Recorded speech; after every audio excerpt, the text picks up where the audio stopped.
দুনিয়ার প্রতারণা থেকে নিজেকে রক্ষা করতে হলে আমাদেরকে বুঝতে হবে যে একজন ব্যক্তি, আল্লাহ রাসূল সাল্লাল্লাহু আলাইহি ওয়াসাল্লাম স্পষ্টই বলেছেন, ইয়াতবাউল মাইয়িত আহলুহু ওয়া মালুহু আমালুহু। একজন মানুষ যখন তার মৃত্যু হয় তখন কবরে যাওয়ার সময় তার সাথে যায় কে? তার পরিবার পরিজন, তার সম্পদ, তার আমল।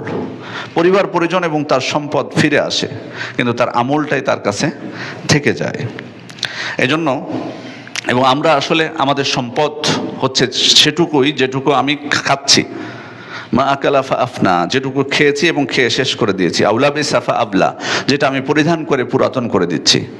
আউ তাসাদ্দাকা ফাক্তানা, যেটা আমি দান করে সঞ্চয় রাখতেছি।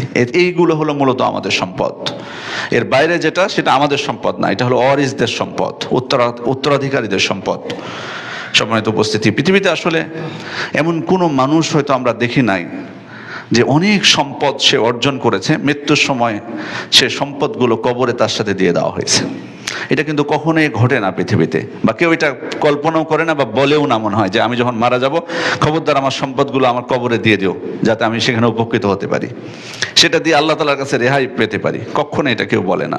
অথবা বড় বড় ডিগ্রি অর্জন করলেও কেউ আমরা কিন্তু বলি না যে আমি যখন আমাকে কবরে রাখা হবে আমার সার্টিফিকেটটা আমার পাশে রেখে দিও, এই সার্টিফিকেট দিয়ে আমি আল্লাহর কাছ থেকে পরিত্রাণের আমি চেষ্টা করব। এটা কিন্তু কখনোই কেউ বলে না।